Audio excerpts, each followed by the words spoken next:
Boa tarde, pessoal. A gente está entrando num novo bloco agora do curso, em que a gente vai continuar falando do problema da ordenação, né? A gente finalizou falando do limitante inferior para o problema da ordenação, em que a gente basicamente falou, ok, chegamos, pelo menos assintoticamente, né, pelo menos proporcional ao tamanho da entrada, no melhor que dava para os algoritmos de propósito geral, aqueles baseados em comparação, que a gente provou um limitante inferior ômega de n log n, e a gente já conhece alguns algoritmos, como merge sort, quicksort, heapsort, que são n log n. Ele leva um número de operações proporcional a n vezes log de n, sendo n o tamanho do vetor. Então, por que isso aqui é um novo bloco, né? Porque embora a gente vá continuar falando do problema da ordenação, nesse primeiro momento, daqui a pouquinho a gente já vai mudar, vai voltar a falar um pouquinho de tabelas de símbolos, a gente vai revisitar aí os assuntos, mas sob uma ótica diferente. A gente, se vocês pararem para pensar, tanto na ordenação quanto nas implementações de tabelas de símbolos que a gente viu, nas árvores em particular, a gente não olhava particularmente para as chaves. A gente fazia tudo baseado em comparação. E a gente vai jogar essa nova ideia agora. Falar, opa, e se eu olhar para as chaves? Não vai ser de propósito geral, mas talvez eu consiga atacar o problema por um novo ângulo. Essa é a primeira aula em que a gente vai começar a explorar essa abordagem, em particular aqui, fazendo a ordenação por contagem, né? O nome do algoritmo tradicional é counting sort. Né? Os nomes de algoritmo de ordenação costumam ser bem significativos, né? Então, a ideia aqui é estudar hoje esse método que é especializado na ordenação de vetores cujas chaves são inteiros pequenos, e vocês vão ver que esse algoritmo não é baseado em comparação, que é lá o gargalo que a gente discutiu antes. Tá? E com isso ele consegue escapar do limitante inferior ômega de n log n para a ordenação. Importante que eu até troquei nas minhas outras notas de aula, não estava a palavra escapar, mas eu acho que é importante destacar que ele escapa, porque não tem como você vencer um limitante. Se está provado aquilo, qualquer algoritmo que usa comparações, que trabalha, né, joga limpo, vamos brincar assim, ele vai ficar limitado por aquilo, tá? A menos que tenha uma falha na nossa demonstração, mas alguma coisa ali teria que estar errado, não é o caso. Então é realmente uma esquiva, né? Ele vai não atacar o problema de frente, ele vai olhar e falar, ok, será que eu consigo ordenar olhando por outros ângulos? Tá?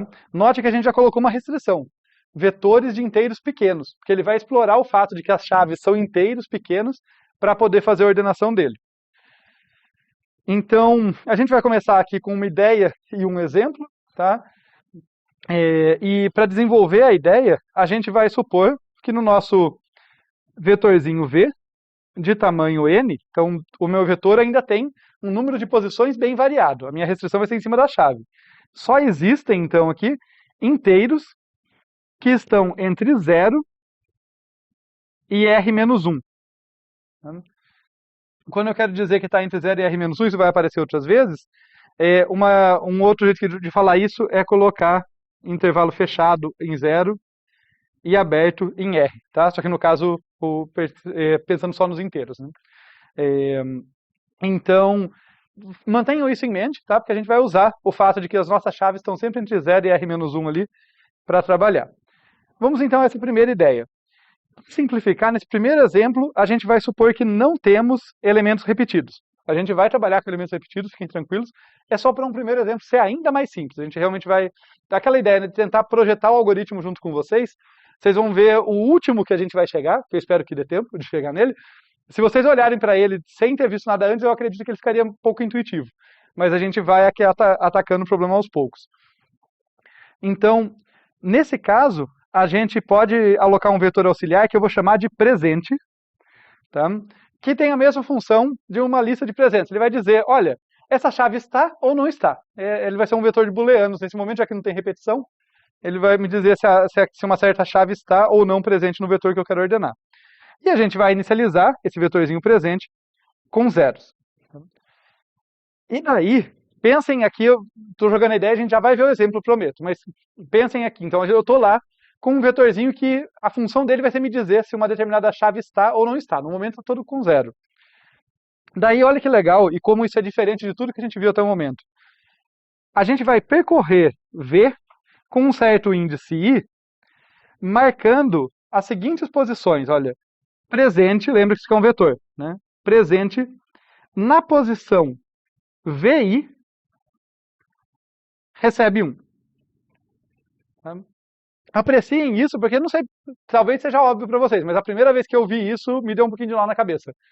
Porque de repente, olha, eu não estou usando o índice I para indexar meu vetor. Eu estou usando o índice I para percorrer o vetor V. Daí eu pego o valor que está na posição V, olha só, VI é o valor que está na posição V, e eu uso isso como índice do outro vetor. Então imagina que na posição V está o valor 7. Eu vou no meu vetor presente, na posição 7, no índice 7, e falo, ó, troca de 0 para 1 o que está ali, indicando para mim, opa, o 7 existe, o 7 é um dos elementos do meu vetor original.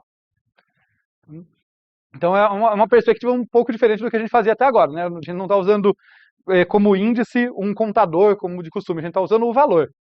Essa é a principal mudança aqui, tá? Embora vão ter outras para fazer o algoritmo funcionar, a gente vai ver isso aos poucos, mas essa é a principal mudança de paradigma. Usar um valor como chave. Desculpa, usar o valor da chave como índice. Né? Eu vou indexar um vetor a partir daqueles valores. A gente nunca tinha feito isso até agora, pelo que eu me lembro. Então, uma vez que ele fez isso, né, depois que eu percorri V inteiro com esse índice marcando, o vetor presente, ele tem lá indicando para mim quais valores estão e quais não estão. E daí, olha que moleza. Pô, como os índices já são em ordem crescente, eu vou percorrer o vetor presente e para cada um que eu encontrar, eu coloco na posição do meu vetor destino. Então, eu vou percorrer o vetor presente aqui da esquerda para a direita, com um determinado índice valor. O nome desse índice é mnemônico para a gente lembrar que, opa, os índices ali são valores, colocando valor na próxima posição livre de V, se for o caso que presente de valor, é até engraçado essa frase, né? Presente na posição valor for igual a 1.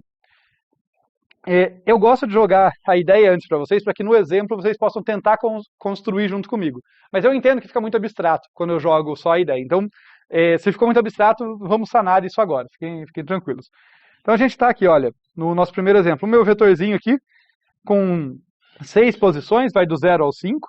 Mas muito importante, R igual a 10. Isso quer dizer que os meus elementos, eles pertencem aqui a um conjunto que vai de 0, 1 até 9. Tá? Esses são os elementos possíveis. Um caso super específico, né? Olha, eu só estou trabalhando com elementos que vão de 0 a 9. Já deixo o parênteses que, quando eu falo inteiros pequenos, a gente vai ver que eles não são tão ridiculamente pequenos. Esse aqui é o exemplo. Eles vão poder ter um certo tamanho razoável, a gente vai analisar isso depois. Mas, de qualquer forma, nossos elementos estão aqui, então, tá? Um determinado, vamos dizer, VI qualquer, aqui para um I qualquer, pertence aos valores entre 0 e 9. E daí, como que a gente vai fazer aqui? Primeiro, a gente vai indexar presente. Perdão, vai inicializar, não indexar, vai inicializar presente aqui.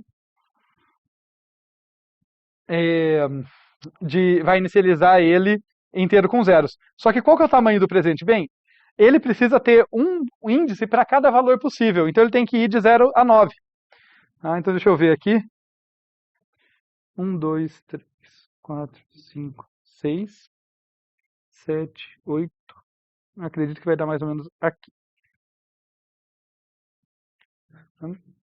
E os índices dele correspondem aos meus valores. Por isso até eu vou usar o azul mesmo, tá? Eu estou usando as cores aqui para nos ajudar a perceber as diferenças, tá? Então,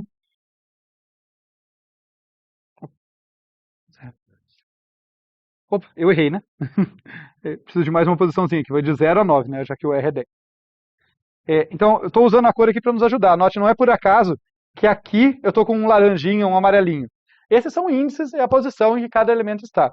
Aqui eu estou usando azul e aqui também, tá? Porque os índices do vetor presente correspondem aos valores do vetor original. Eles são a mesma coisa, a mesma grandeza.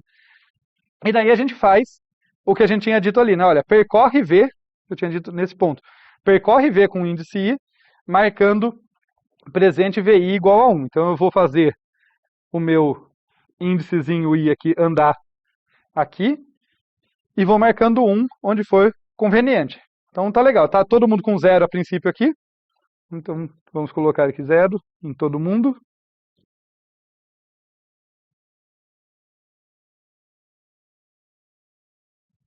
E daí eu vou percorrendo. Olha, eu encontrei aqui V0 é 7. Então eu vou na posição 7 e coloco 1 lá. V1 é 4. Eu vou na posição 4 e coloco 1 aqui.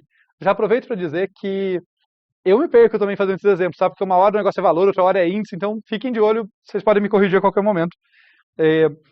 Continuando, V2 é 3. Então no índice 3 do vetor presente eu coloco 1 lá. V3 é 2. Daí no índice 2 eu coloco o 1 lá. V4 é 9. No índice 9 eu coloco 1. E por 5, a última posição lá, o V5, é 1. No índice 1 eu coloco 1. Então, importante a diferença de semântica, né? Esse 0, 1 em roxo está só indicando existe ou não existe no vetor original. Os meus valores estão nos índices. Os valores que eu estou querendo ordenar correspondem aos índices do vetor presente.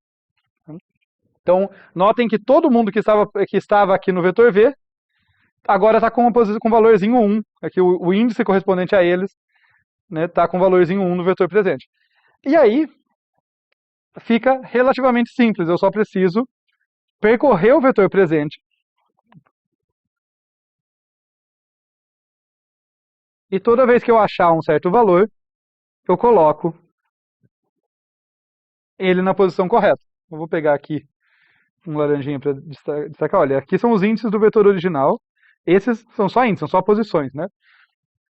E o que eu vou fazer agora é que eu vou olhar, vou percorrer o presente aqui com o índice valor. Né? Então, aqui eu tenho o índice valor percorrendo o presente da esquerda para a direita. E eu vou olhando, olha, V0, presente na posição 0. É 0, esse cara não está lá. Presente na posição 1, ele está. Então eu venho aqui e coloco o 1 ali. Foi o primeiro cara com quem eu me deparei. Né? Como eu estou percorrendo em ordem crescente os índices, naturalmente já vou ordenando. Já vou obtendo eles ordenados. Daí, próxima posição. Presente na posição 2. Pô, é 1 também. Então, próxima posição livre, eu coloco o 2. Note que quem eu estou colocando aqui são os índices que eu estou achando. Né? Se no índice I o presente na iésima posição é 1, o índice I vai ser colocado aqui. Daí na posição 3 também, é 1 aqui. Então, eu coloco na próxima posição o valor 3. O 4, a mesma coisa. Na posição 4 ali tem o 1, então eu coloco ele aqui.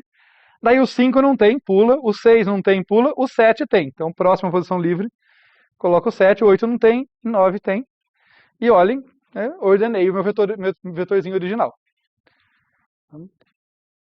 Notem que eu precisei alocar um vetor para todas as chaves aqui. Um vetor com uma posição para cada chave. Se eu estivesse lidando com chaves variadas, já estava enrolado, né? Porque se minha chave é número real, não vou conseguir. Se ela é inteiro muito grande, vai ficar enorme. Então, não é propósito geral, como eu tinha dito. Pode falar.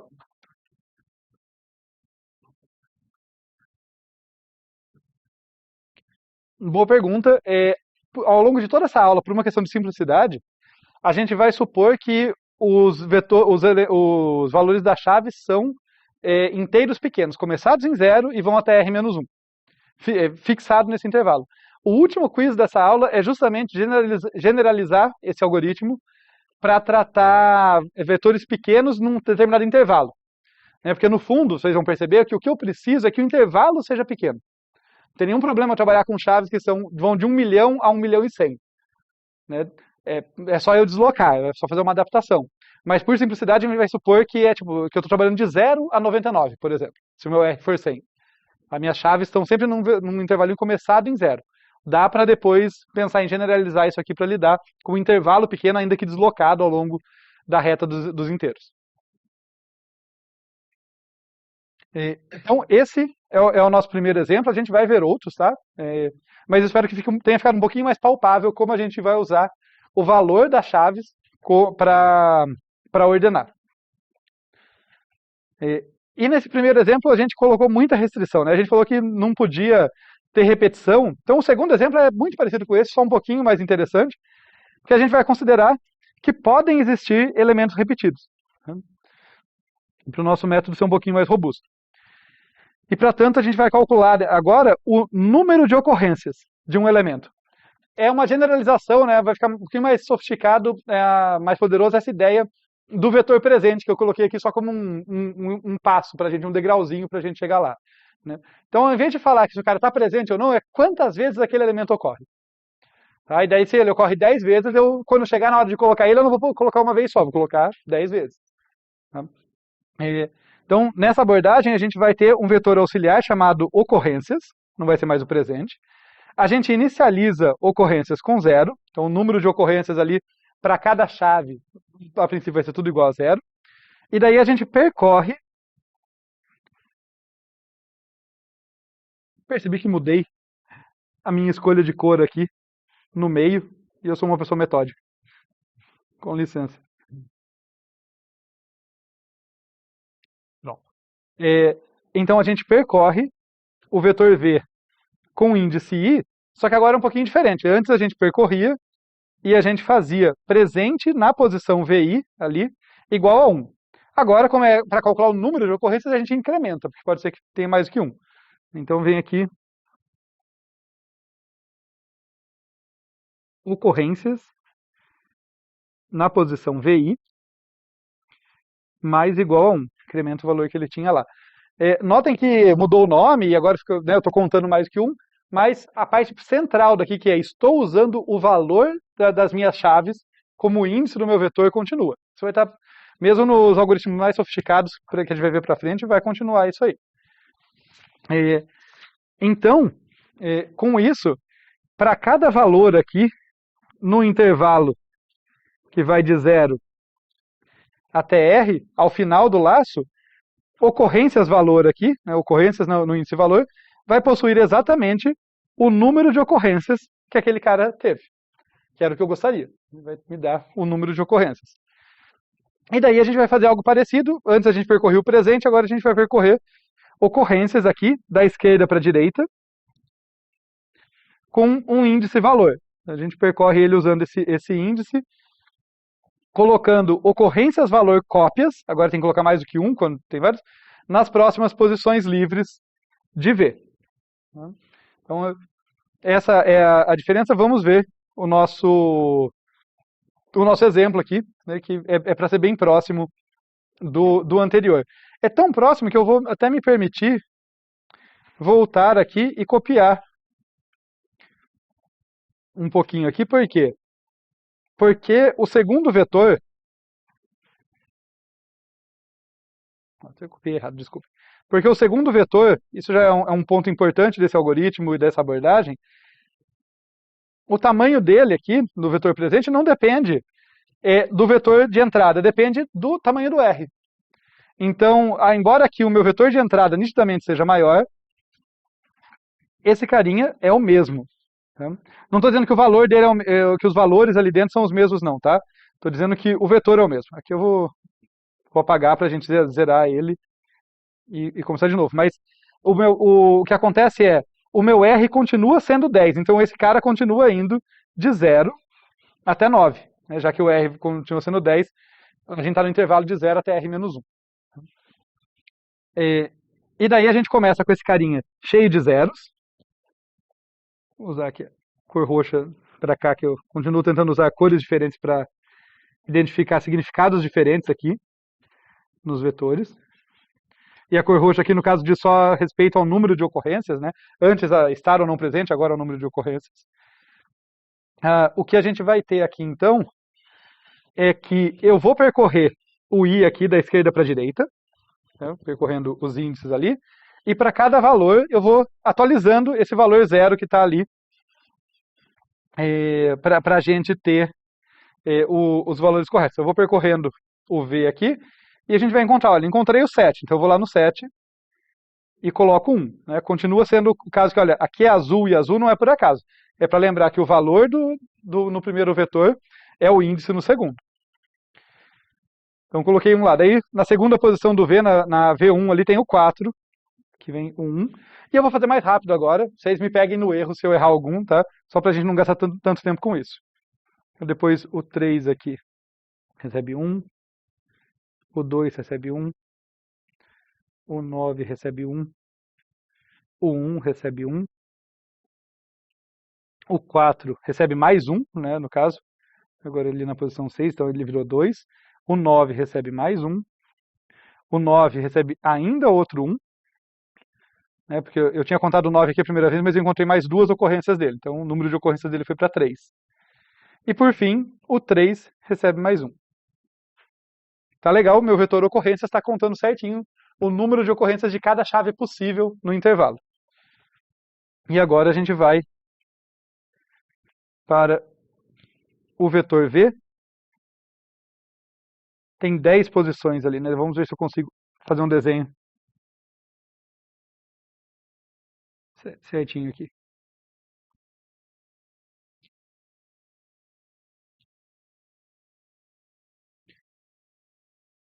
Aqui.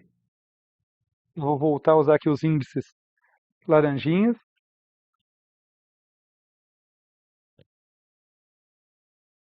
E nós vamos percorrer o ocorrências ali com o valor. Então aqui um índice, valor percorrendo ele da esquerda para a direita. Conforme eu encontrar, eu vou colocando no vetor V.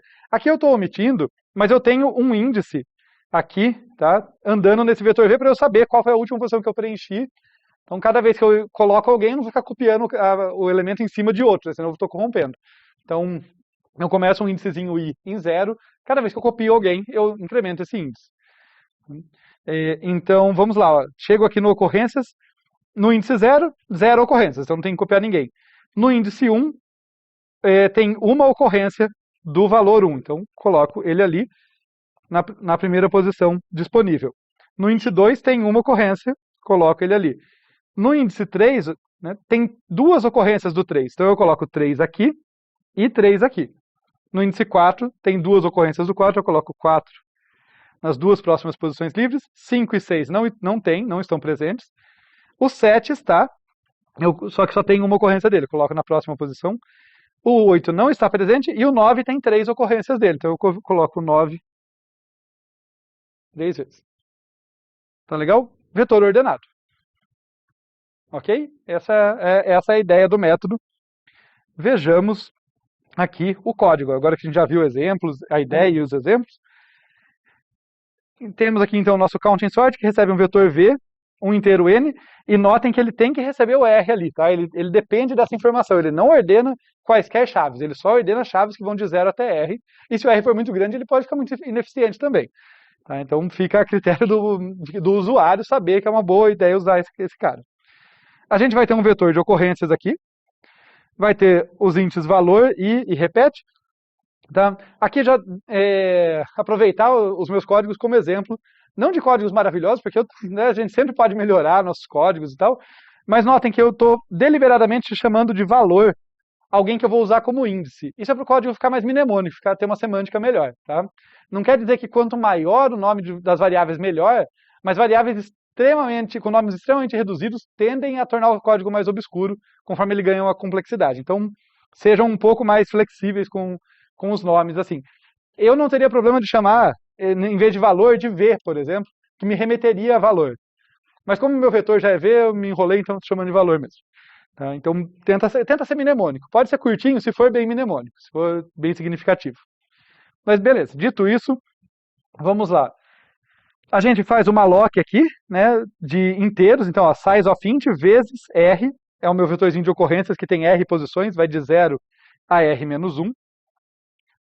E daí, para valor igual a 0, valor menor do que R, incrementando ele ali, eu inicializo. Então aqui é simplesmente inicializando, né, inicializo o meu vetor ocorrências. Todo mundo igual a 0. No próximo laço, eu vou calcular o número de ocorrências. Mas, pô, onde está essa informação? Ela está lá no V. É o V que me diz quantas ocorrências de cada chave tem. Então, o próximo laço, olha, nesse primeiro laço, eu percorri o valor, né? Eu percorri o vetor ocorrências com o índice valor. Esse laço seguinte, eu vou percorrer o vetor V. Então, os índices aqui vão de 0 até menor do que N. Estou percorrendo o vetor V. Para cada posição VI, eu incremento a posição correspondente àquele valor no meu vetor ocorrências, tá? Então, esse cara aqui é quando eu tô, corresponde lá no exemplo, quando eu estou percorrendo o V, e para cada elemento que eu encontro, eu incremento o índice correspondente ao valor dele no vetor ocorrências. Então, é esse laço aqui. Nesse, eu calculo o número de ocorrências. No caso, o número de ocorrências de cada valor. De cada chave possível. Tudo bem aqui, gente? Então, nesse ponto do código, o meu vetor ocorrências está fazendo jus ao nome dele. Ele me diz o número de ocorrências de cada elemento. Agora, o que eu vou ter que fazer? Eu vou percorrer o vetor ocorrências e sempre que eu encontrar alguém diferente de 0, eu coloco no vetor destino, lá no meu V, tantas cópias quanto for o caso. Só que sempre, lembra no exemplo, eu falei que eu estava omitindo um índice, né? Eu estava omitindo um índicezinho aqui, mas eu falava assim, na próxima posição livre. Né? Eu vou ter que ter um índice para me contar qual é a próxima posição livre. Então, é isso que esse I aqui está fazendo. Né? Esse índice, vamos colocar dessa forma, que indica a próxima posição de V, né? A próxima posição em que eu posso copiar. Então, eu vou percorrer aqui, olha, para valor de 0 até R, eu estou percorrendo o ocorrências, tá? Eu vou percorrer ele, só que eu tenho esse forzinho aqui dentro, justamente porque eu posso ter repetição, tá? Se fosse o código do anterior, que lidava com o presente, era só ver, é 1, copia, é 0, pula. Mas nesse caso eu tenho esse forzinho que ele vai falar, olha, de 0, aqui para repetição, começando em 0, repetição menor do que o número de ocorrências daquele valor, vai incrementando. Tá? Então, esse for aqui, talvez se confunda um pouquinho mais, mas não é nada terrível, confia em mim. Tá? Tudo que ele está fazendo é copiando copiando para o vetor V tantas ocorrências quanto o ocorrências valor está indicando. Tá? Então, para cada ocorrência daquele valor, ele coloca na posição I o valor e incrementa o I. Tá? Então, o I está sendo atualizado só quando copia. Se o número de ocorrências for 0, eu nem entro nesse for. É o que aconteceu, por exemplo, quando eu vim olhar para o valor 0 aqui. Né? Eu falei, o valor zerado, ele tem 0 ocorrências, eu nem entro. Né? Eu pulo esse for aqui e vou para o próximo valor. Tá bom? Então, a ideia aqui é que cada valor será copiado para a próxima posição livre, né? Ou para as próximas, melhor dizendo, no plural, né? Tantas ocorrências quanto ele tiver. E quando eu termino esse laço aqui no caso, né? Todos os valores foram copiados em ordem, porque eu percorri valor de 0 até valor menor do que R. Então, isso aí foi em ordem. Então, o V está com os elementos ordenados, assim como no nosso exemplo a gente viu.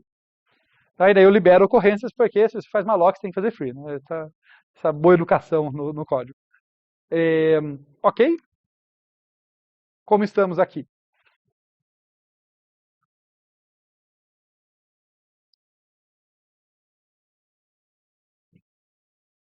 Eu tenho uma boa e uma má notícia para vocês nesse momento. A boa notícia é que a gente só vai ver o counting sort nessa aula. A má notícia é que a aula não acabou, na verdade não está nem na metade. Por quê? Aqui já tem uma dica, né? Assim, por que eu marquei counting sort errado? Porque, na verdade, esse carinha aqui, ele trabalha ok, ele poderia funcionar em situações muito específicas, mas ele tem um problema, ele não está copiando os elementos de V. Ele está contando quantas vezes uma chave aparece e depois criando tantas chaves no destino. Se tudo que o meu elemento tem é a chave, bem, não vai fazer diferença, ele vai acabar funcionando. Mas imagina que meu elemento do V, ele não era, lá no vetor original mesmo, apesar de a gente representar assim, é uma simplificação, mas ele tinha a chave e ele tinha um campos adicionais ali, né? Ele tinha um struct, eu estou ordenando pela chave, mas ele tem outras informações. Eu perdi, né? Porque tudo que eu fiz aqui foi contar o número de ocorrências, porque nós que depois, tudo que eu adiciono no V, no destino, é o valor, né? Eu não estou adicionando, falando, opa, pega lá o cara original e move ele para cá no lugar certo. Tá? Para fazer isso, para fazer um algoritmo que realmente ordena, tá? Que não simplesmente copia chaves, né? E perdendo todo o conteúdo que pode estar agregado a essas chaves, vai dar um pouquinho mais de trabalho. Tá? A boa notícia, quer dizer, não a boa notícia, uma boa notícia é que a ideia principal está aqui. Agora vai ser um tanto de tecnicalidade, mas é assim, a gente tem um problema a resolver, tá? Não é tecnicalidade pela tecnicalidade, não é um ponto e vírgula fora de lugar. É realmente, olha, como a gente vai usar as informações do número de ocorrências, que isso a gente calculou corretamente, tá legal, isso é um bom passo, para fazer a cópia dos caras dos caras originais ali, tá? Então a gente vai ter que quebrar um pouquinho a cabeça agora, mas meio que assim, estamos na metade do caminho. A gente calculou corretamente as ocorrências, só que a gente vai ter que trabalhar um pouquinho mais para conseguir tirar os caras originais do vetor V e colocar na posição que eles deveriam estar, num vetor ordenado. Tá? Ficou claro esse erro? Porque esse erro é sutil. Tá? Esse erro, assim, para vocês entenderem quão sutil é isso, deixa eu contar para vocês um pouquinho a engenharia reversa. Assim, quando eu fui preparar essa aula, não dessa vez, tá? Mas da primeira vez que eu preparei o curso, eu me deparei com, tá aqui o counting sort, é o último algoritmo que a gente vai ver, é o último código. Eu olhei e falei, que código complicado. Daí eu fui lá desembaraçando o código e tal, e no fim eu falei, faz simplesmente isso, e fiz esse código. Daí eu olhei e falei, porque meu código está errado. Mas percebam, eu achei que tinha um código mais simples, né? Depois eu tive que perceber, ou não, tem um motivo para fazer daquele jeito, tá? Então, assim, isso não é óbvio, sabe? Esse errinho aqui, se você não tomar cuidado, ele passa desapercebido. Mas, de fato, é um erro, tá? E é um erro que tem consequência. Eu acabei de dar exemplo do registro, né? Eu falei, imagina que fosse um struct, que tivesse mais informação, a gente ia perder. Isso é péssimo. Mas não só isso, na próxima aula a gente vai ver um método mais abrangente chamado LSD, ou Least Significative Digit Radix Sort. Nele a gente ordena as chaves por pedaços. Então, de fato, tem outras informações que eu não quero perder junto ali. Tá? Nem tudo que eu vou usar tá ali só naquela chave, ou no pedaço da chave que eu estou usando. Então, o counting sort desse jeito não seria possível utilizar na próxima aula, por exemplo, para fazer um método mais robusto. Então, isso não é uma picuinha, sabe? Realmente, esse algoritmo aqui é muito limitado. Se não for para dizer que ele está errado, ele só está certo quando a única coisa que minha chave tem é a chave. Não pode ter nenhuma informação adicional, senão ele está fazendo bobagem. Tá legal. Então, eu tentei dar essa motivação do por que esse código, apesar de enxuto aqui, né, e parecer correto, tem suas limitações. Vamos ver então como que a gente ataca esse problema, essa dificuldade. E o jeito que a gente vai fazer é que a gente vai dar um passo a mais. A gente já sabe o número de ocorrências dos valores, isso a gente já sabe calcular. Só que olha que legal, se eu sei o número de ocorrências, eu posso calcular, usando esse número de ocorrências, o número de ocorrências de todo mundo que vem antes de mim, de todos os valores que vêm antes de mim. E se eu sei que vem 10 caras antes de mim, eu sei em qual posição ele devia ser colocado. Você imagina, se eu calculo quantos elementos que com chave menor do que a minha aparecem? 0. Então eu tenho que estar na primeira posição. Se são 10, então eu tenho que pular 10 posições e depois vir a minha. Então, saber o número de ocorrências dos meus predecessores, dos elementos que têm chave menor do que eu, me permite colocar o elemento na posição correta. Vai me permitir fazer a cópia do valor, de fato a cópia, não só replicar a chave. Pegar o cara do vetor V original e colocar no lugar certo dele. O número de ocorrências dos predecessores é que vai me dar essa informação. De novo, essa é a ideia, mas a gente vai ver exemplos, tá? Na verdade, a gente vai ver um pouquinho de matemática e na sequência um exemplo. Vamos brincar com essa ideia com um pouco mais de precisão. Então, como eu falei, né, para resolver esse problema aí da cópia, a gente tem que, de fato, mover ali cada elemento do vetor original para a posição dele no vetor ordenado. Pegar cada elemento e a gente tem que descobrir, então, qual é essa posição. Essa posição está intimamente relacionada com o número de ocorrências aqui do ocorre pré-val. É assim que eu vou chamar ele, tá? O ocorre pré-val, que é ocorrências dos predecessores de um certo valor. Tá? É o número de elementos que ocorre antes de cada valor. Mas a gente tem que calcular esse cada. Tá? E a gente vai fazer isso usando o número de ocorrências do valor que a gente já sabe calcular. Então, primeira observação importante aqui, vocês vão ver que é menos difícil do que parece, tá? Prometo para vocês. E assim, eu sei que tem coisas bem difíceis, mas sério, vocês vão ver, tranquilo. É, olha só, então o número de ocorrências dos predecessores de um certo valor val aqui, estou usando val só porque senão eu vou ficar maluco escrevendo variáveis grandes com nome grande o tempo todo. O número de ocorrências nada mais é do que o número de ocorrências, o occurs aqui, de zero, mais o número de ocorrências de um, mais o número de ocorrências do 2. Lembrando, só posso afirmar isso porque eu estou no cenário específico que as chaves vão de 0 a r-1. Senão eu não podia dizer isso. Mas nesse cenário, o número de ocorrências dos predecessores de val, o número de ocorrências dos caras que vêm antes de val, é o número de ocorrências do 0, mais o número de ocorrências do 1, mais o número de ocorrências do 2, mais o número de ocorrências do val menos 2, mais o número de ocorrências do, falha minha, do val menos 1. Cheguei muito no limite. Deixa eu abusar do fato disso não ser uma lousa e ganhar um pouquinho de espaço ali para me permitir escrever.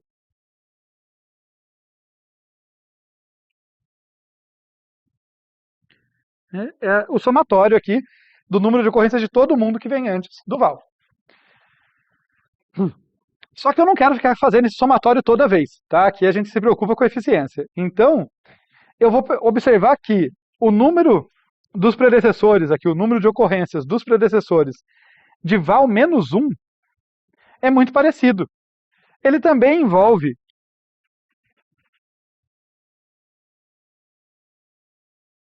ocorrências do 0, também envolve ocorrências do 1, pensando que o val é grande, só para raciocínio, tá? E, só que ele para antes, né? Até onde que vai? Essa não é retórica, vamos para ver se vocês estão acordados. Até onde vai esse somatório para o número de ocorrências dos predecessores de val menos 1? É o número de ocorrências do 0, do 1, do 2, até número de ocorrências do val menos 2. Exatamente. E aí a gente pega uma cor especial aqui e fala, olha que legal, né? Temos uma parte em comum aqui. Então não vamos já ficar recalculando isso toda vez. E é daí então, que a gente conclui que o número de ocorrências do predecessor de val nada mais é do que o número de ocorrências.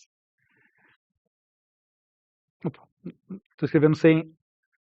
Se eu ser consistente, estou escrevendo ali só até o R. Dos predecessores de val menos 1. Né? Isso aqui corresponde a tudo que estava entre parênteses, né? Na expressão anterior. Mais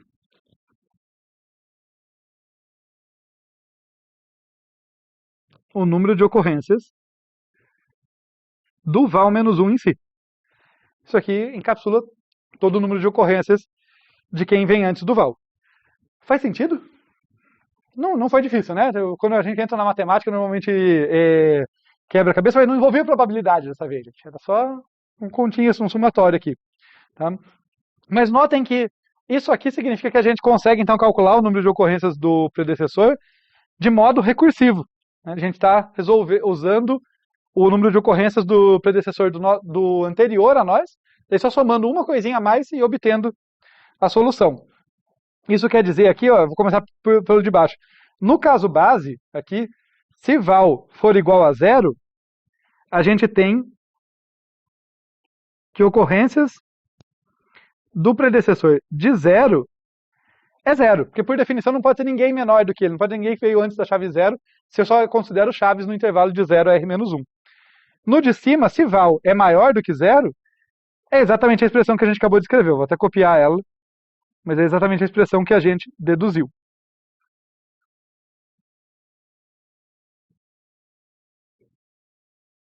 Deixa eu fazer ela um pouquinho menor para caber aqui, né? Porque afinal eu preciso escrever o que é igual aqui, né? Então, ocorrências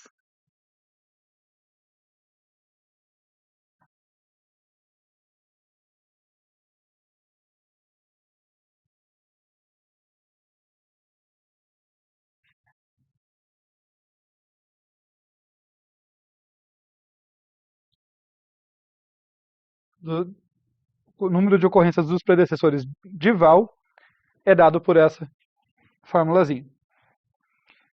Estou deduzindo ela com vocês porque eu achei que valia a pena a gente pensar em como calcular isso antes de mostrar no código e tal, que agora no exemplo a gente vai usar, no código vai aparecer, mas é essa expressão que a gente vai usar dentro de um for, você pode imaginar, né? Crescendo o val ali. Tá? Mas o importante, voltando ao começo, por que eu estou fazendo isso? Porque ocorre pré-val é justamente a posição em que os elementos de chave val devem começar a ser colocados no vetor ordenado. De novo, pensem no caso base. Se o occurs pré-val, se o número de ocorrências dos predecessores de um certo valor é 0, quer dizer que não tem ninguém antes dele, ele tem que ser colocado na posição 0. Se for 10, quer dizer que tem 10 elementos, eles vão ser colocados entre 0 e 9, e eu vou ser colocado na posição 10. Então, esse carinha que a gente calculou, que a gente descobriu como calcular, nos diz onde que eu devo copiar o elemento. Tá? Realmente copiar o elemento, não é copiar a chave. Agora eu pego o elemento lá e coloco no destino, no lugar certo. Só que, no freeland, né, vai ter um custo ali, que é um vetorzinho auxiliar, outro vetorzinho auxiliar, né, nesse caso, o aux, que vai de 0 até n-1. Né, esse aqui vai ser um auxiliar para um irmãozinho do v, tá? Tipo no intercala, que eu precisava de um auxiliar lá na rotina de intercala do merge sort, porque senão eu sobrescrevia antes da hora, vai ser a mesma coisa aqui, tá? Como eu vou estar realmente pegando os elementos originais e colocando numa outra posição, se eu pegar do v e colocar no v, quando eu coloco, eu sobrescrevi alguém, eu não tenho certeza que aquele cara já tinha sido copiado.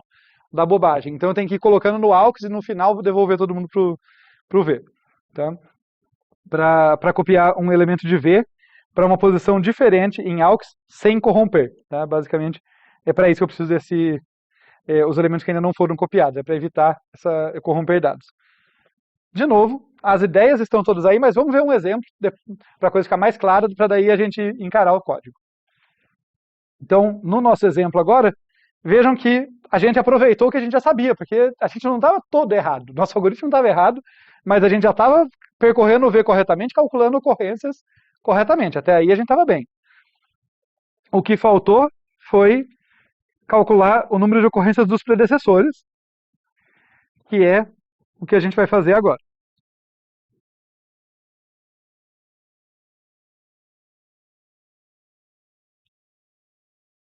Os índices aqui vão de 0 a R-1, né? No nosso caso R é 10, então vão de 0 a 9.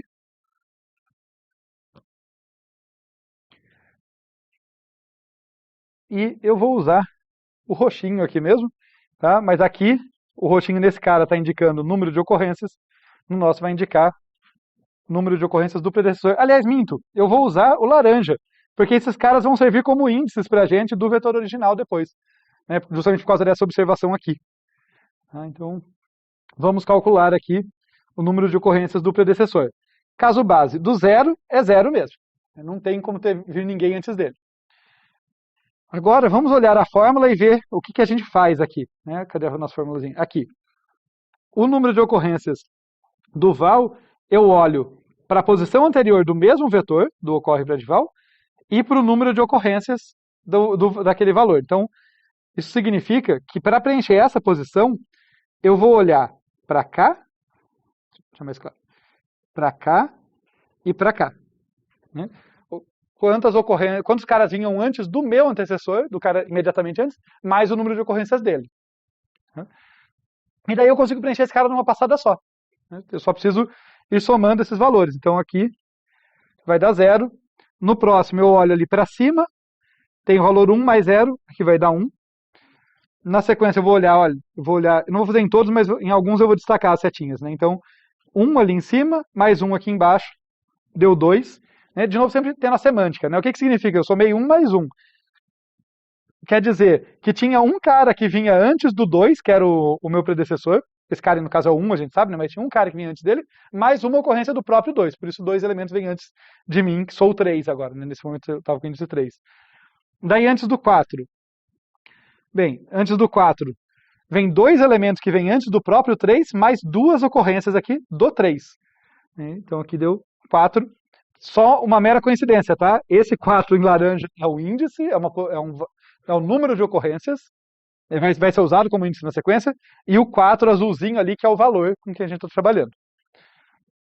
Tá? Só para eu saber se eu posso ir mais rápido agora, ficou claro como a gente preenche esse vetor?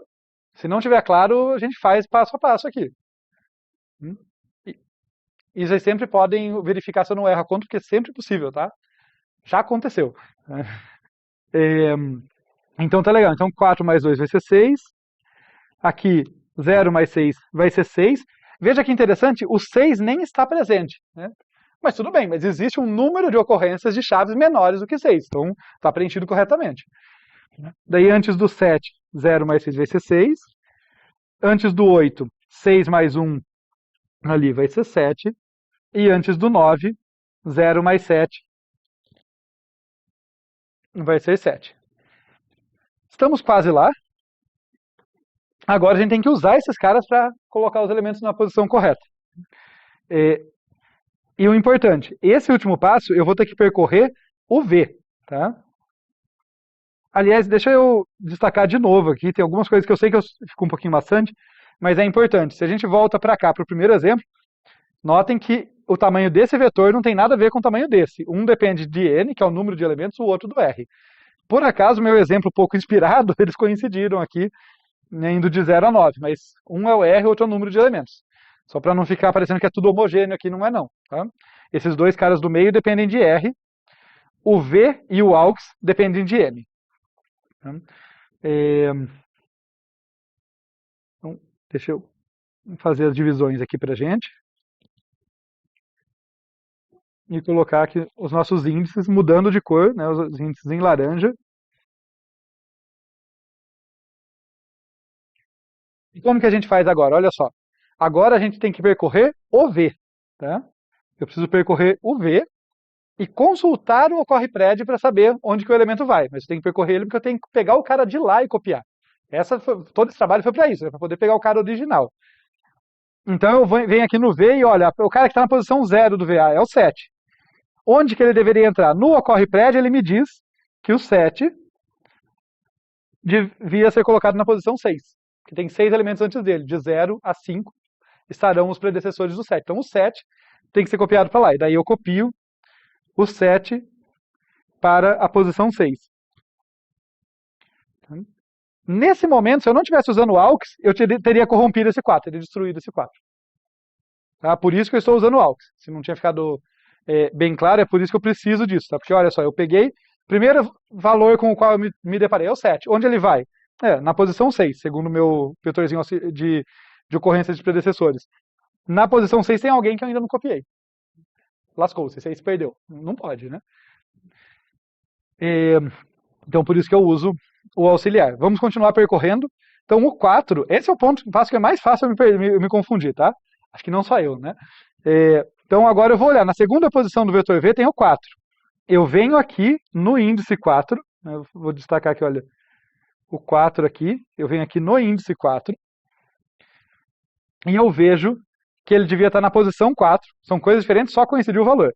Então, na posição 4 do vetor aux, eu copio ele. Copio o carinha lá de cima para cá.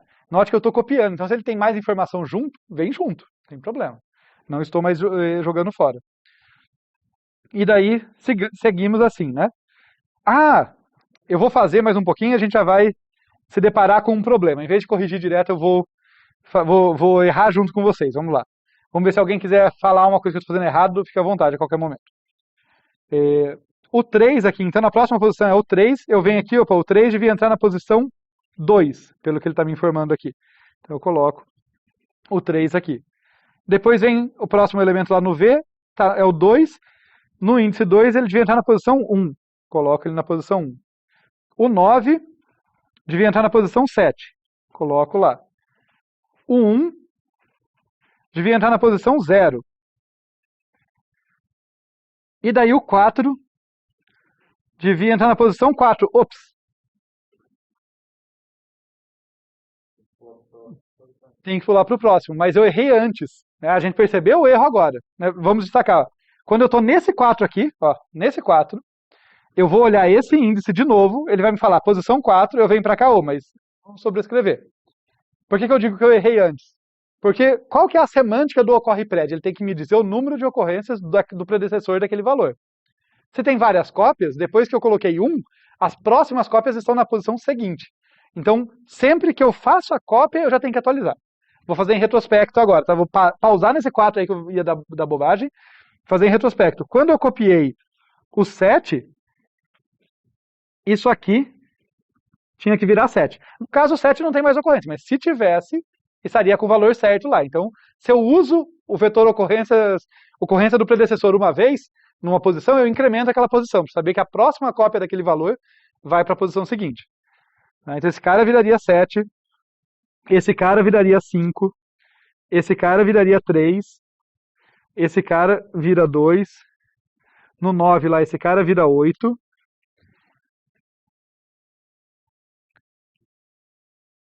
não. Na verdade, tem mais de uma repetição, a gente vai ver, não dá nenhum problema. Porque se eu contei certo o número de ocorrências, já vai ter o espaço suficiente. Cada vez, não é uma vez só que eu faço isso, cada vez eu vou incrementando. Vocês vão ver, o 9 vai acontecer isso e vai dar tudo certo. Esse 8 vai ser atualizado mais uma vez ainda.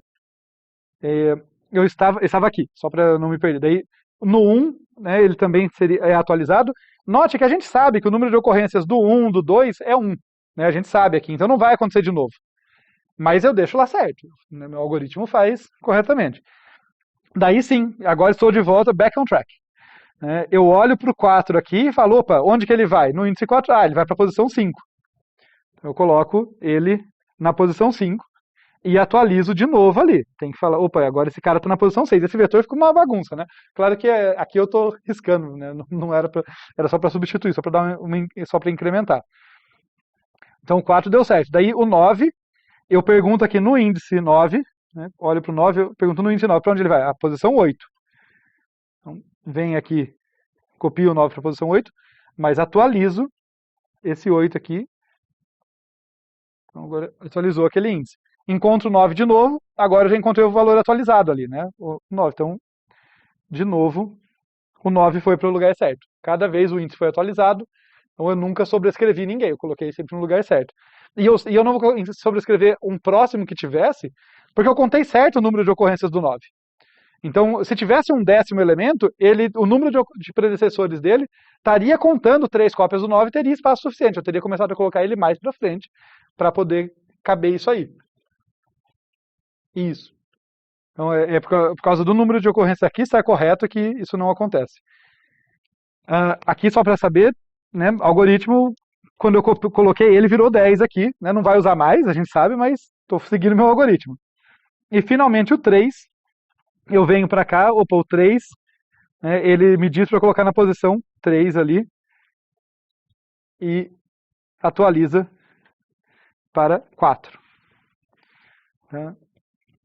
Esse vetor aqui é o caso que, imagina até que no vídeo, ao vivo ou na videoaula, dá para entender. Se olhar a nota de aula depois, você pensa, o que diabos aconteceu aqui, né? Mas ok, essa é a ideia então. Tá legal, gente? Então usamos o vetor ocorre pred para... usamos o vetor ocorre pred aqui, ocorrência dos predecessores, para colocar os caras no lugar certo. Bem, pode falar.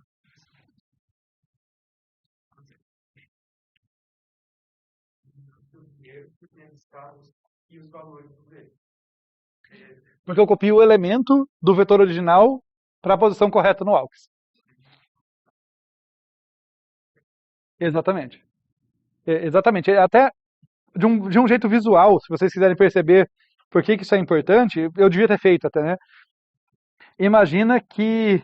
podem fazer o exercício aqui. Imagina que aqui é o 9, sei lá, é o 9 bolinha, esse é o 9 quadradinho e esse é o 9 triângulo. Né? Só falta o 9x. Né? Vejam, simulando o nosso primeiro código, se você salvaria esse quadradinho, bolinho, triângulo em algum lugar. No segundo código eu estou copiando o elemento inteiro, eu consigo te dizer onde eles foram. Isso. Perfeito, ótima observação. Esse cuidado da gente não perder a informação tem muito a ver com o conceito de estabilidade. Tem a ver com a gente, com quanto que a gente embaralha, perde ou não o resto de uma chave, né, para além da parte que da chave que eu estou usando para ordenar, o resto de um elemento para além da chave dele. Então, tá legal. Isso aqui acho que fica um bom exercício. Eu devia ter colocado essas figurinhas antes, não me ocorreu. Mas é essa a ideia mesmo. Tá legal, gente. Então, estamos prontos para ver um código do Counting Sort correto agora. Tá? Vai ser um pouquinho mais feio? Vai, tem um pouquinho mais de etapa, mas a gente sobrevive. Vamos lá.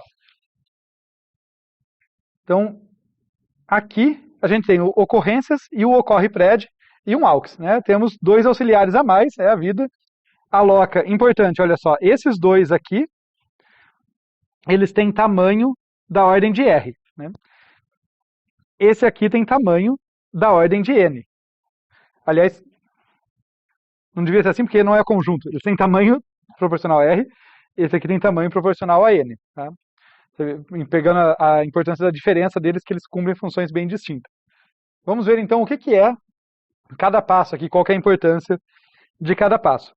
Para val de 0, nesse for, para val de 0, até menor do que R, val mais mais, ocorrências val aqui, só estou inicializando. Né? Então esse aqui, vou escrever curtinho aqui, é só a inicialização, todo mundo com 0. E aqui eu estou calculando o número de ocorrências. Aqui é o que a gente já tinha visto. Calculo o número de ocorrências ali de cada valor. Aquele ponto super importante, né? No índice VI, eu coloco mais um para indicar que aquele cara tem mais uma ocorrência. Tá legal, então percorri o vetor V e as ocorrências estão corretas.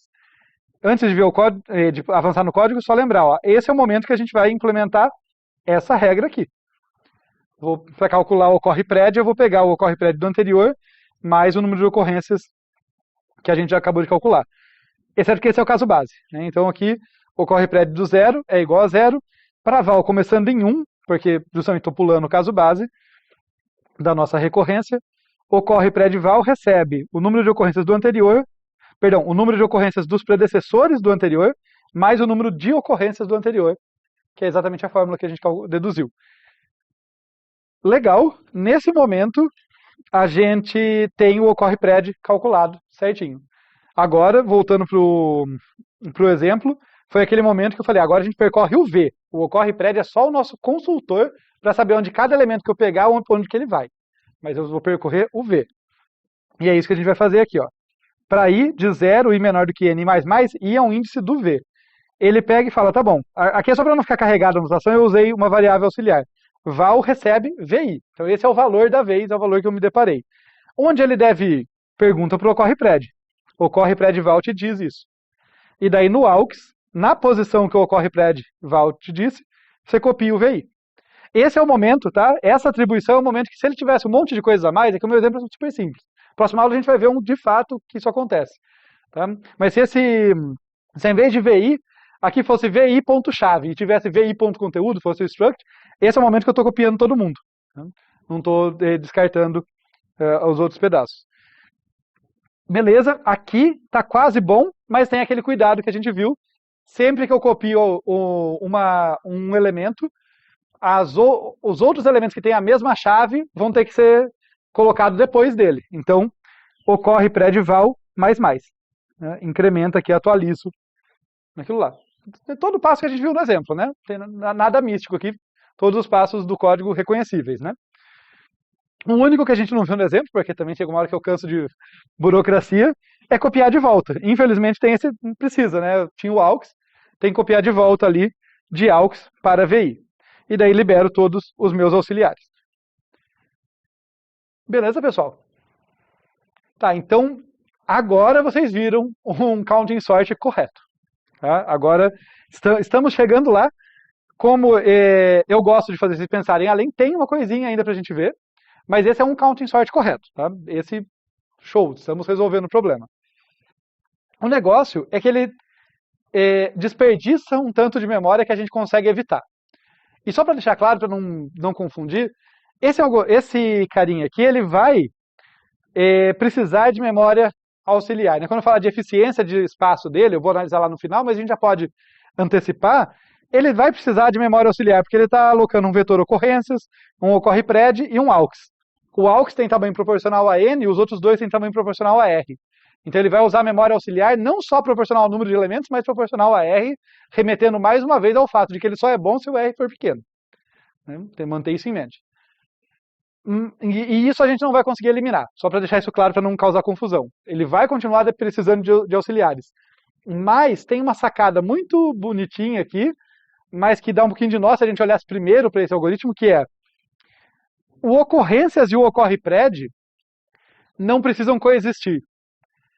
Dá para eu primeiro usar um vetor genérico, que eu para primeiro calcular as ocorrências, porque notem que depois que eu usei aqui nesse passo o ocorrências para calcular o calcular a ocorrência do predecessor, eu nunca mais uso ele. Né? Então eu poderia, num primeiro momento, usar esse vetor para calcular o número de ocorrências do valor e depois fazer a continha para, naquela mesma posição, guardar o número de ocorrências do predecessor. E é uma continha simples, é só entender o que está acontecendo, que é sutil, mas a continha é simples. É isso que a gente vai fazer agora. A gente vai evitar alocar um segundo vetor auxiliar que não precisa. Então, é isso que a gente quer colocar a mais aqui. Né? Então, mas, de novo, está correto esse algoritmo, tal, ele só não é tão eficiente quanto poderia, a gente vai tentar evitar um pouquinho de uso de memória adicional ali. Bem, então, feita essa ideia, vamos ver como que a gente faz isso, tá? Porque, como eu falei, a continha é simples, mas entender porque ela funciona é um pouco sutil. Então, a gente vai começar armazenando o número de ocorrências, essa informação que é super importante para a gente, de um certo val, em ocorre-pred val mais 1. Tá? Para a conta poder dar certo, a gente vai guardar no val mais 1. Com isso, né, a princípio a posição ocorre-pred val vai me dar, então esse ocorre-pred val aqui, ó, vai me dar o número de ocorrências de val menos 1. Tá? Vai estar deslocado ali. E vamos só lembrar a nossa regrinha aqui, né, que vai ser útil ainda.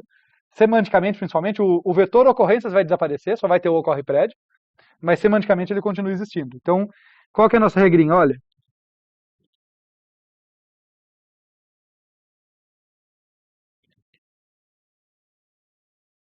ocorre-pred val, ele é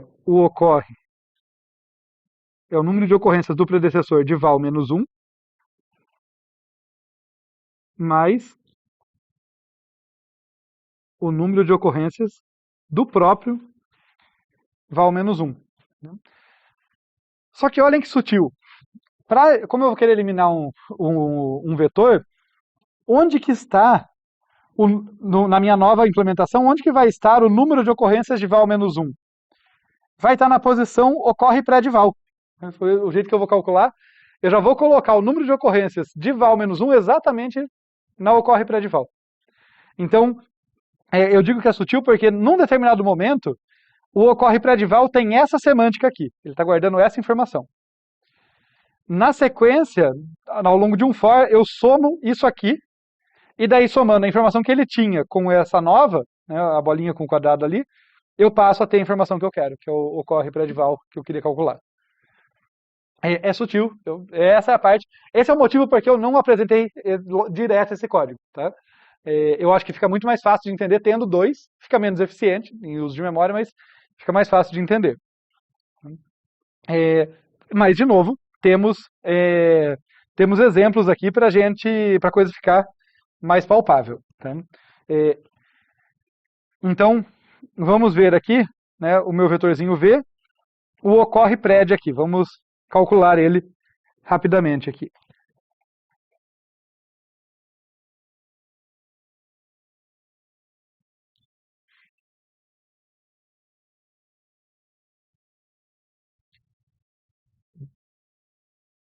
Vou deixar um pouquinho mais espalhado aqui. Senão, quando eu tiver que apagar alguma coisa, tá, eu estou enrolado. Tá legal. Temos ali os nossos índices, né? 0, 1, 2, 3, 4, 5, 6, 8, 9. Na verdade, ele vai ter uma posição a mais. A gente já comenta o porquê. Tá? Por enquanto, só confie em mim. Então, aqui está o meu vetor torto, mas é ele, prometo para vocês, é o meu vetor. E como que ele vai operar? Seguindo essa regra aqui, olha, o número de ocorrências de valor menos 1. Super importante isso aqui. Vai estar no ocorre pré de valor. Né? O número de ocorrências de valor menos 1. Então, a gente começa com ele todo cheio de zeros, do mesmo jeito que antes. Se eu não errei nada até agora, e eu não estou garantindo que eu não errei na hora de preencher, só que vocês não pegaram se eu errei. Agora a gente vai, porque agora a gente tem que lembrar de corrigir o índice toda hora, tá? Então vamos lá, eu vou pegar o 7, só que lembrando, né, o número de ocorrências do 7 vai estar no próximo, né? O número de ocorrências na posição 7 eu vou guardar o número de ocorrências de 6, de valor menos 1. Então o 7 eu tenho que olhar para o próximo. Tá? Então eu peguei o valor 7 aqui, eu vou para a posição 8 e guardo 1 lá. Peguei o 4, vou para a posição 5 e guardo 1 lá. Peguei o 3, vou para a posição 4 e guardo 1 lá. O 2, já ia errar. Vou para a posição 2 mais 1 e guardo lá. Eu juro que não é sadismo. Tem um motivo para a gente guardar com esse deslocamento. Fica muito menos intuitivo, mas tem um motivo que vai ficar claro quando a gente for fazer a combinação da continha aqui. Por enquanto, só vamos lidar com isso, né? E já ficou claro também porque eu preciso do mais 1 ali, né? Porque daí o 9 eu tenho que colocar na próxima posição. Então, senão eu ia errar ali a falha de segmentação, né? Ia acessar uma posição inválida. Depois o 9, o 1. Ali, então, vai ficar na posição... na próxima posição. O 4 vai ficar na posição 5 aqui, então isso aqui mais 1 ele virou 2. O 9 aqui vai ser o 2 e o 3, né, a gente já sabe. E, por fim, o 3 ali na posição 4 vira 2. É ruim de preencher na mão, mas para o computador esse índice a mais não é nada, né? Ele faz essa continha tranquilo, ele não erra, não dá nada.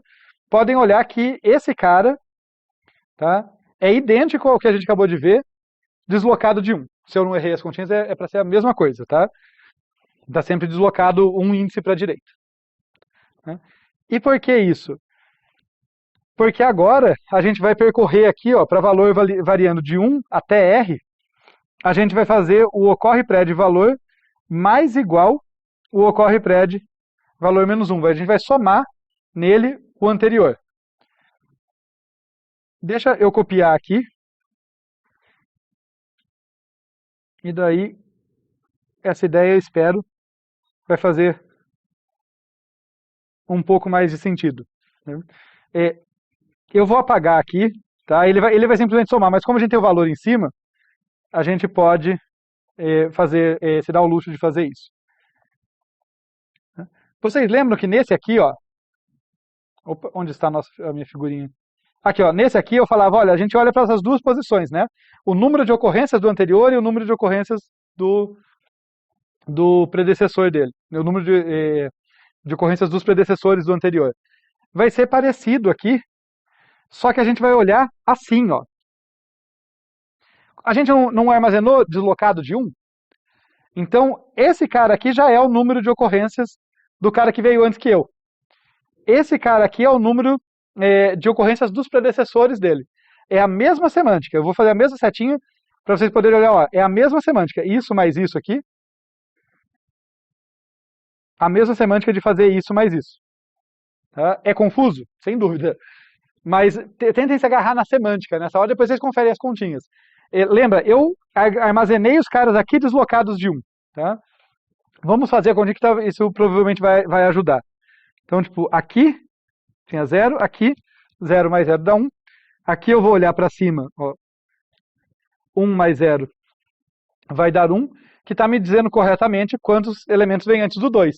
Porque a gente sabe que o único elemento que vem antes do 2 é o 1, né, nesse nosso exemplo. Aqui, 1 mais 1 vai dar 2, 2 mais 2 vai dar 4, 2 mais 4 vai dar 6, 0 mais 6 vai dar 6 mesmo, 0 mais 6 vai dar 6 mesmo. Peraí, será que eu errei alguma coisa? Tá certo? 1 mais 6 vai dar 7, 0 mais 7 vai dar 7, e finalmente 7 mais 3 vai dar 10. Tá? Detalhe, para um efeito aqui para facilitar a compreensão, porque eu sei que é confuso, né? Estou tentando ao máximo, gente, aqui tem coisa que é complicada mesmo. Ou pouco intuitiva até eu diria. Né? É, eu estou fazendo a setinha para cima, mas notem, esse cara é o mesmo que esse. Né? Essa setinha para cima nada mais é do que o valor que já estava nele. Eu só estou pegando o valor daquela posição e somando com a do anterior. Tá? É sutil e causa confusão pelo seguinte, deixa eu fazer uma afirmação, depois não vou conseguir provar para vocês isso agora, mas pelo menos é o jeito que eu consigo entender. Nesse ponto aqui, por exemplo, deixa eu pegar uma coisinha, quando eu estou nesse ponto do vetor, tá? Eu vou olhar para cima e para trás, para cima entre aspas, tá? Já deixando claro. Como eu estou percorrendo o Ocorre Prédio fazendo essa continha, né, esse mais igual aqui, do rosinha para a esquerda, o que tem em cada índice é o número de ocorrências dos predecessores daquele valor. Do rosinha para a direita, ainda é o número de ocorrências.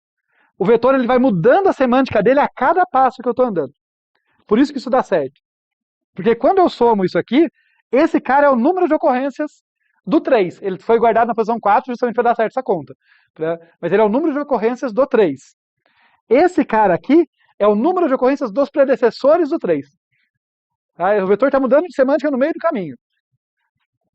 Eu sei que não é fácil, eu sei que acabei da prova para vocês, então vocês não devem estar morrendo de amores por mim.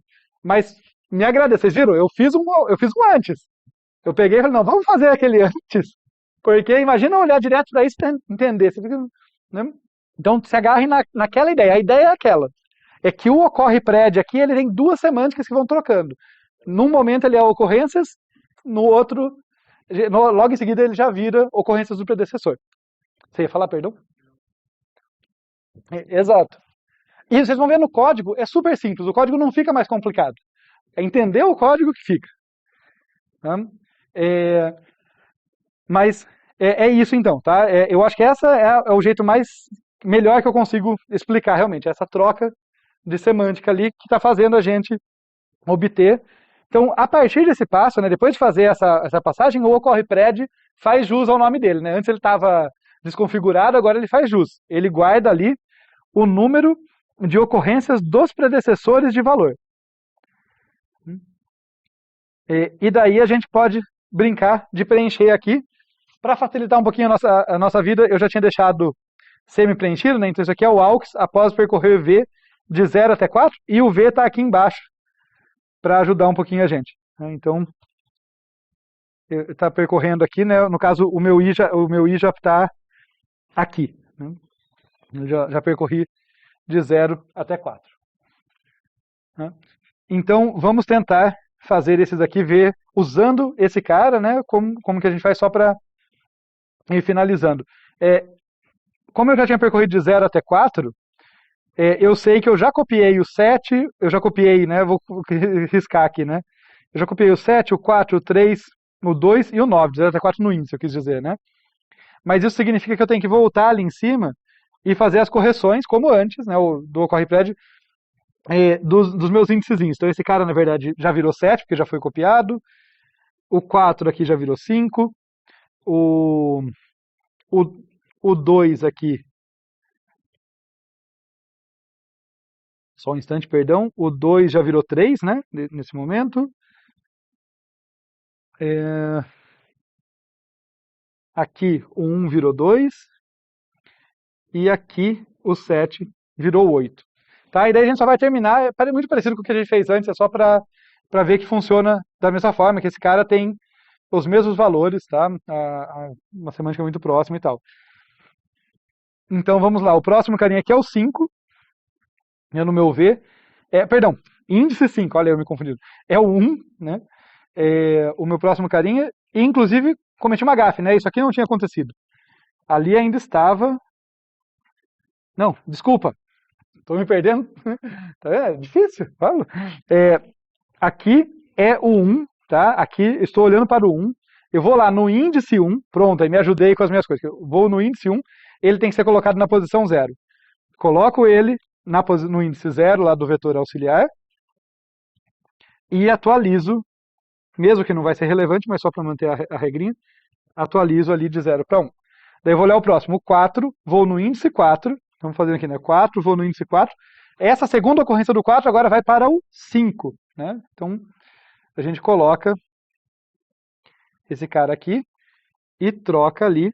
Agora vira 6 isso aqui. Não vai ter mais ocorrência do 4, mas a gente faz certinho. O 9, eu vou olhar lá no índice 9, tem que ir para o 8. O 9 vem para cá. E ali eu atualizo. Essa próxima ocorrência do 9 vem para o índice 9, né, seguindo aquele carinha ali. E atualizo ele também, embora não vá ser relevante. E por fim, o 3, eu olho lá no índice 3, ele tem que ir para a posição 3. Coloco ele ali, é a segunda ocorrência dele, né? De um 3 ali, e atualizo esse cara para 4. Foi igual o que a gente fez antes, foi só para ser mais um recall. A grande diferença é realmente aqui, né? É mais nebulosa essa troca aí dos valores. Tá? Esse cálculo da ocorrência dos predecessores. E daí a gente pode olhar esse algoritmo que não desperdiça tanta memória assim. Ele ainda vai custar, ele ainda tem AUX e ocorre pred, mas não tem mais o ocorrências. O ocorre pred aqui, ele vai gastar R espaços de memória adicional, o AUX vai gastar N, tá? Isso vai custar para a gente lá depois. E daí nós temos aqui, olha, o for de inicialização, de novo, for de inicialização. Esse forzinho aqui, que está calculando o número de ocorrências, tá? O porém dele é que o número de ocorrências de um determinado valor vai para a posição mais 1. Tá? Então ele está calculando o número de ocorrências, muito parecido com o de antes, só que ele está colocando na posição mais 1 justamente para dar certo a continha lá. Tá? E aqui fazendo o mais igual, justamente porque pode ter várias ocorrências do mesmo. De novo, deixa eu só arrumar minha cor aqui, que eu gosto desse laranja, mas não foi ele que eu escolhi usar hoje. Agora sim. Opa.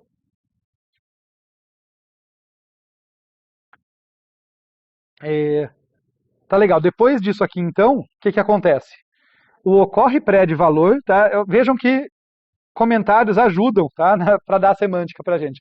Então, depois desse ponto do código, ocorre pré de valor nada mais é do que o número de ocorrências de valor menos 1. Esse que é o significado dele. Ele tem exatamente os mesmos valores que no algoritmo anterior o vetor ocorrências na posição valor teria. Na posição valor menos 1, perdão. Então, o ocorre pred na posição valor tem a mesma coisa lá dentro que o ocorrências, que esse cara aqui, ó, se eu voltar para o código, que nesse ponto aqui, esse carinha tinha. Tá? O ocorrências na posição VI, na posição valor ali, vai ter a mesma coisa. E daí, o que a gente vai fazer? Essa continha. Olha, quando eu falei que no código era simples, ó, é só isso. Tá? Ocorre pré de valor, soma aqui com ocorre pré de valor menos 1.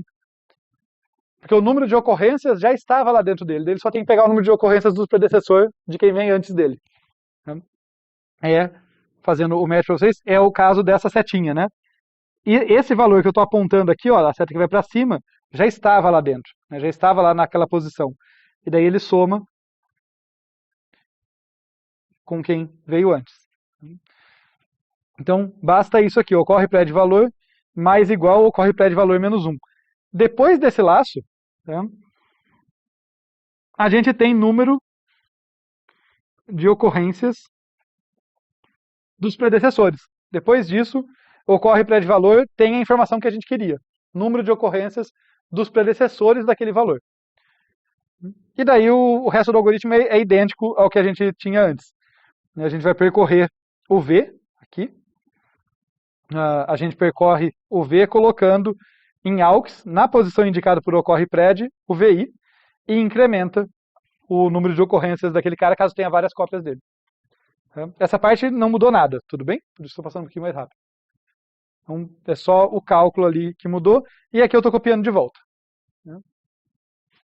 Então, essa é uma versão mais enxuta, usa um vetor auxiliar a menos, mas não é mais fácil de entender, então a gente faz um passinho por vez. Beleza, gente? Últimas últimas análises aqui com vocês, né, para a gente fechar. Então, o ocorre prédio aqui, ele foi alocado com uma posição a mais, mas ó, isso é curioso.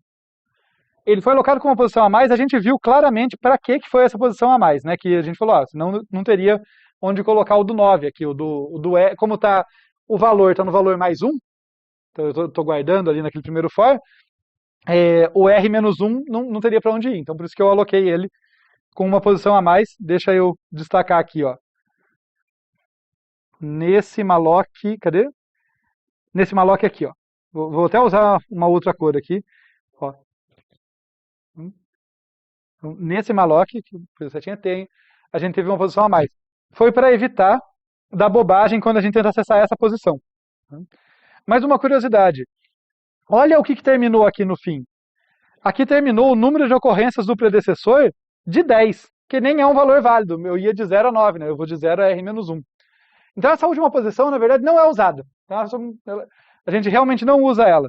Só que se eu não aloco esse cara aqui, na hora que eu estou fazendo esse for, dá bobagem. Ele vai corromper alguma área de memória da segmentation fault, fazer alguma besteira, porque ele vai acessar ali uma posição de memória inválida. Então, tem que alocar com uma posição a mais só para não dar bobagem, ou colocar um if ali dentro. Mas aí acho que é mais barato fazer isso do que colocar o if testando toda vez. Perdão? Não. Desculpa, eu falasse que o if não vale a pena? Eu acho que é melhor desperdiçar uma posiçãozinha de memória do que você ter um if ali toda vez fazendo o teste. Os dois são muito baratos, não vai fazer grande diferença. Mas eu acho que deixa o código mais confuso e desnecessário. Então, acho mais elegante essa versão do código mesmo, que tem uma posiçãozinha a mais. Mas tenho ciência que você não usa aquela posição. Tá? Você não precisa da informação que vai ser armazenada lá. É só que na hora que você está percorrendo esse carinha aqui, deixa eu falar de outra forma, que eu acho que eu estou fim da aula, estou querendo ir muito rápido. Quando eu estou percorrendo esse segundo laço, o que acontece? Eu estou sempre incrementando a posição valor mais 1. Se vem para mim o valor R menos 1, se por exemplo o valor R menos 1 está presente no vetor, e ele pode estar, são valores de 0 a R menos 1 que estão no vetor, eu vou querer incrementar a posição R. Se eu não tivesse alocado essa posição a mais, nesse momento esse cara acessa uma posição inválida de memória. E pode dar bobagem. Só isso. Tá? Mas o que eu acho curioso eu nunca vou usar esse valor. Tá? O que armazena lá acaba sendo inútil para mim. Vocês podem ver que no exemplo, vocês viram que eu nunca me importei com isso aqui. Porque eu vou olhar para os índices de 0 a R menos 1, no meu caso de 0 a 9. Mas se esse cara não existe, o meu código faz bobagem. Ainda que eu não me incomode com aquele valor, eu preciso ter um lugar para ele guardar aquela informação para ele não fazer bobagem. Para ele não corromper uma outra área de memória. Né? Então era só essa observação. Assim, o único motivo é evitar que no segundo laço a gente acesse uma posição de memória inválida. Basicamente porque se valor ali, no caso, V de um certo I, for R menos 1, a gente vai ter, justamente olhando para o laço, a gente está calculando sempre com valor mais 1. Né? Então, eu vou ter aqui que ocorre...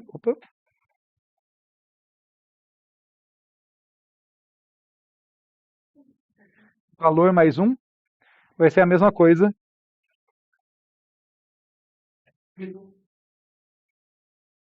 que ocorre pred R. Né? E nesse caso eu acessaria uma posição inválida se eu não tivesse alocado uma a mais. Isso é só uma curiosidade, né? Como está dito aqui, inclusive. Coisas mais relevantes aqui. Perdão. Eita! Mas por quê? Não mudou nada aqui? Eita! Vamos tirar e colocar de novo.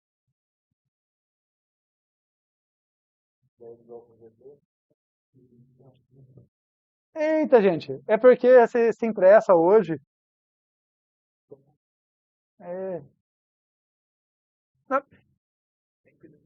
Ok. Bom, boa. Vamos lá? Ok, ótimo. Então vamos lá. Mais interessante do que isso é a eficiência de tempo desse código. Vejam que esse código, apesar de um pouquinho extenso, vale a mesma coisa para o anterior, tá? ele tem vários laços, mas não tem laços aninhados. Tá? Então, se a gente olhar aqui, olha, esse primeiro laço, ele itera O de R vezes. Deixa eu escrever melhor isso aqui, né? Da ordem de R vezes. O valor vai de 0 até menor ou igual que R.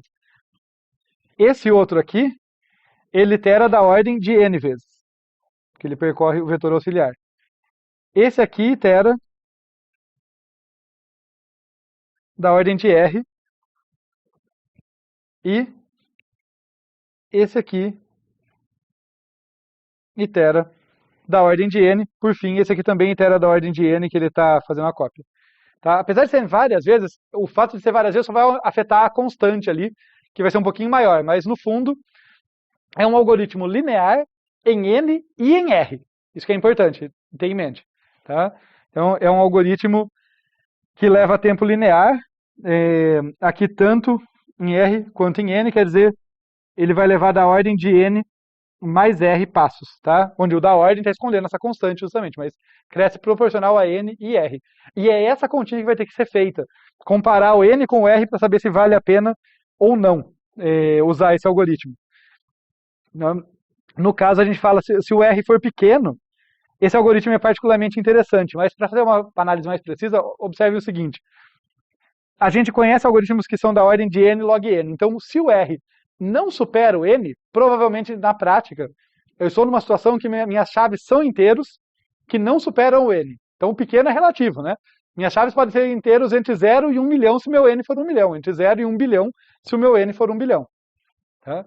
Se ele não supera, provavelmente ele vai se dar melhor do que um algoritmo N log N quando estiver lidando com 1 milhão, 1 bilhão de elementos. Tá? Mas se por acaso eu estiver lidando com outro cenário, uma chave um vetor pequenininho, 100 elementos, mas as chaves variam de 0 a 1 milhão, aí ele vai custar da ordem de 100 mais da ordem de 1 milhão. Então daí não vale a pena. Então, se o R não supera ali, ou supera o N por uma constante pequenininha, duas vezes, é de 0 a 2 milhões, e eu estou trabalhando eu tenho 1 milhão de elementos, esse algoritmo provavelmente é mais rápido do que o merge sort, o quick sort e tal. Tá? Mas ele não é de propósito geral, né? Ele só funciona no caso de serem inteiros pequenos, e se ele vai funcionar bem, depende da gente fazer essa escolha. Tá? Esse é o tipo de coisa que eu gosto de apresentar para vocês, não porque é a primeira escolha para vocês. Primeira escolha, assim, pega uma biblioteca que tem um merge sort, quick sort, seja feliz. Mas aqui vocês podem exercitar a capacidade de projeto de vocês, porque vocês podem ver como atacar o problema por um outro ângulo, porque, como eu falei, é um paradigma diferente, usar valor como índice. E vocês também podem usar a capacidade de tomada de decisão. Né? Imagina, estou num projeto que eu preciso, mas cada milissegundo é precioso, é um negócio em tempo real, super importante e tal. Você pode lançar mão desse recurso se você reconhecer, opa, as minhas chaves são inteiros pequenos, pode acontecer. Tá? A gente vai ver outras opções desse tipo. Então é legal vocês saberem que essas coisas existem e saberem tomar esse tipo de decisão, saberem reconhecer quando vale a pena lançar mão de algo não convencional, não padrão, porque aquilo se adequa à sua situação. Né? A eficiência de espaço da ordem de N mais R, vou fazer rapidinho aqui para liberar vocês, tá? Mas é da ordem de N mais R, basicamente porque a gente tem dois mallocs. Né? Colocando de um jeito muito simples, assim, é por causa desse cara e desse cara. Vejam que mesmo a gente evitando o desperdício de não ter o ocorrências e o ocorrências pred, mesmo evitando esse desperdício, a gente ainda precisa de um deles. Então, é memória adicional proporcional ao número de elementos e também proporcional ao tamanho do intervalo de chaves. Counting sort é estável, remete à sua observação naquela hora, tem a ver com a gente copiar os caras na ordem certa e tal, realmente está movendo eles, indo da esquerda para a direita, dá estabilidade para o algoritmo, e essa estabilidade vai ser super importante na próxima aula. E daí 2 quizzes para vocês. Tá? Eu vou falar do segundo primeiro, porque o primeiro é mais geral, apesar do segundo ser bem interessante. Então, o quiz número 2, pensar como generalizar o counting sort para lidar com inteiros que estão em um intervalo pequeno. Então, note que o intervalo tem que ser pequeno, a variação da chave ali, mas que não começa em 0. Né? Se o intervalo for pequeno, todas as ideias que a gente aplicou hoje funcionam ainda. Só que a gente tem que fazer algumas correções. Inclusive, já fica uma dica aqui, é um quiz meio desafio, mas vou dar uma dica.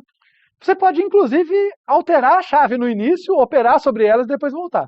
Então nem precisa mudar, às vezes, o algoritmo inteiro, só fazer um pré e um pós-processamento. Então pensem aí, é um exercício interessante. Suponha, para definir bem o exercício, que os inteiros estão no intervalo, ao invés de 0 a r, aqui, ó, limite inferior até limite superior, que é passado na entrada, né? Então ele te diz, olha, o limite inferior é esse, o limite superior é aquele. Só para deixar claro, no momento, né, a gente fez para o caso particular em que o limite inferior era 0 e o limite superior era r, sendo que está aberto aqui, né? Notem que fechado aqui embaixo e aberto em cima. Né? Então ele vai de 0 a r menos 1 no nosso caso. No caso geral, vai de limite inferior até limite superior menos 1. Agora o quiz 1, que eu falei que é bem legal, isso é algo que eu, para exercitar a capacidade de compreensão dos algoritmos, eu recomendo que vocês façam, não só com esse, mas com vários algoritmos. Se perguntem, se eu inverter a ordem desse for, alguma coisa quebra? Porque tem fors que vão de 0 a n, né, vão do pequeno para o grande, é mais comum, né? Só porque é comum. Tem fors em que você destrói a estabilidade, se você mudar, que você destrói o próprio comportamento, né? Essa propriedade aqui que eu falei para vocês, né? Olha, conforme eu estou percorrendo, esse pedaço já tem uma outra semântica. Esse aqui ainda tem a semântica antiga, e por isso que dá certo a conta. Se eu mudar a ordem do for, será que isso se preserva ou será que quebra tudo? Então, se pensar, tem um monte de laço, né? Não são laços alinhados. Esse aqui é um bom algoritmo para brincar com isso, porque tem um monte de laço. Olhem laço por laço e se perguntem, se eu inverter a ordem desse for, o que quebra? Algo quebra? Eu adianto para vocês que vai ter laço que nada quebra, vai ter laço em que você quebra a estabilidade, mas não quebra o algoritmo, e vai ter laço que quebra o algoritmo inteiro. Então, façam essas perguntas, que é um ótimo exercício de compreensão de código para vocês. E com isso, a gente finaliza. Boa prova para vocês agora, gente. Valeu!